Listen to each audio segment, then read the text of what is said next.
Hello, I'm Bob Schieffer, and welcome to the CBS Evening News Online edition. Just ahead, a look at how and why as many as 18 al-Qaeda operatives were able to tunnel out of a jail in Yemen. David Martin will have details. Also, the great cartoon controversy. Angry Muslims staged demonstrations around the world blaming both Denmark and America. And we'll look at how information posted by teenagers on MySpace.com may be making them vulnerable to sexual predators. It's all starting now on the CBS Evening News Online edition. How did it happen? That is the question that American officials are still asking today. How could a group of al-Qaeda's worst killers, including the leader of the attack on a U.S. warship that took 17 lives, how could a group like that manage to break out of what was supposed to be one of Yemen's highest security prisons over the weekend? Well, if anyone knows, they are not telling, but David Martin has the latest details. David? Bob, U.S. officials say they have no good leads on the whereabouts of these al-Qaeda operatives who made that hard-to-believe prison break, which has all the earmarks of an inside job. 23 prisoners got away, and a U.S. intelligence official says most of them were members of al-Qaeda or al-Qaeda affiliates. He describes them as hard-bitten al-Qaeda killers. The biggest fish to get away was Ahmed al-Badawi, mastermind of the bombing of the USS Cole, which killed 17 Americans. This is the second time al-Badawi has escaped from a Yemeni prison, meaning he is either extremely crafty or getting inside help. This time he was the highest-profile prisoner in Yemen's highest security prison. He, along with a second Cole bomber and the members of a cell which had launched an attack on a French tanker, escaped through a 460-foot tunnel that led from their cell to a nearby mosque, a major construction project requiring help from both inside and outside the prison. Large amounts of earth were found in the ladies' room of the mosque. They probably escaped on Thursday night when the mosque was not in use. They were not discovered missing until Friday, which is the Muslim Sabbath, a day when prisoner head counts are not as strict. The last time Badawi escaped, he headed for the remote tribal lands of Yemen, and officials assume that's where he's headed this time. The FBI has offered to aid in the manhunt, but so far the Yemenis have not taken up the offer. Is there any U.S. government action coming here, David, on this? Or? Well, one piece of action is the Navy had been considering sending a ship back into Yemen, and that's off now. All right. Well, thank you, Dave. The United States asked Saudi Arabia today to help calm the growing Muslim fury over the publication in Europe of cartoons that depict the Prophet Muhammad. But calls for calm are having virtually no impact, and the protests are not only spreading, they are becoming more violent. David Hawkins in Cairo now with more on that. The embassy under attack in Tehran tonight belonged to Denmark, not America. And this time, Iranian police let the demonstrators go only so far. In scenes reminiscent of the U.S. embassy takeover 27 years ago, Iranians joined the violent protest against the publication of cartoons insulting the Muslim prophet Muhammad in several European newspapers. Iranian protesters still blamed America, even though the U.S. has nothing to do with it, and President Bush has condemned the cartoons.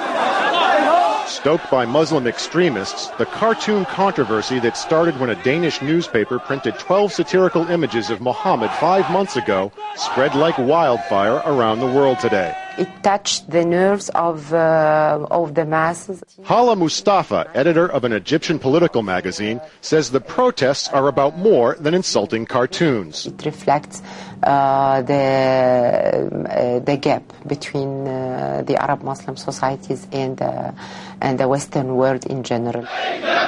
In Iraq, demonstrators called for the death of anyone insulting the Prophet Muhammad. In Afghanistan, 4 protesters were killed when police opened fire on a mob when it came too close to an American airbase. Riot police in New Delhi used water cannons and tear gas to disperse Muslim demonstrators. By comparison, Cairo was quiet. Nothing burned down here. But student protesters are still furious. We must respect our habits and traditions. For devout Muslims, any depiction of Muhammad is forbidden. To insult the Prophet, they say, is to insult all of them. The students I spoke with today don't really understand the concept of free speech, but then they've never experienced it. Bob? Thank you very much, David. If you have a teenager in the house, you probably know about MySpace. It is a popular internet site for connecting with friends and making new ones. But how safe is it? There is growing evidence that young people who are posting personal information online are putting themselves at risk. Here's Sandra Hughes. It all started on the website myspace.com. Graphic messages to a 14-year-old girl from a much older man. You're okay with me being 38? We assumed her online identity and started chatting with this guy. During that point, he made it very clear that he wanted to meet her for sex. League City, Texas Police Sergeant Dan Krieger says it wasn't the first time the alleged sexual predator stalked his prey on MySpace. We were able to find a 14-year-old female that he'd actually had sex with. Robert Wise is now in custody, charged with multiple counts of sexual assault. Just one of many cases nationwide. In New Jersey, Majali Kajust is grieving the murder of her daughter Judy. The 14-year-old reportedly told friends she met a man in his 20s through MySpace. And in Northern California, friends are mourning 15-year-old Kayla Reed. She was on MySpace until the day she disappeared.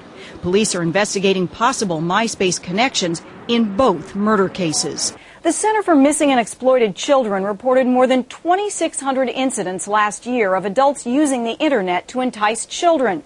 With numbers like that, you'd think every parent would want to know what their kids are doing online. But authorities say many parents are clueless about their kids' MySpace profiles. We sat down with teenagers who regularly use the site.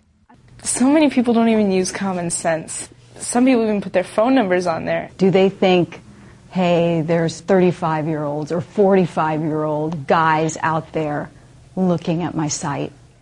No, definitely not. When they think MySpace, they think other teenagers. They don't think that there are adults pretending to be teenagers on there. Many post the survey, which asks about drinking, skinny dipping, and drug use. And then there are the pictures. MySpace would not talk on camera, but said in a statement, we dedicate a third of our workforce to policing and monitoring our site. Users must be 14 and are warned not to post any personally identifiable material that could be exploited by people like accused predator Jeffrey Neal Peters, arrested for sexual assault. Please don't allow your children to go on MySpace. It's a very unsafe environment for them to be in. But for many teens hooked on the site, that's a warning lost in cyberspace. Sandra Hughes, CBS News, Los Angeles. More stories are just a click away, but don't forget to join me on television for the on-air edition of the CBS Evening News. On Tuesday's broadcast, the not-so-pretty side of the music business. In an exclusive interview, New York's Attorney General will tell you why he is on a crusade to clean it up. For CBSNews.com, I'm Bob Schieffer.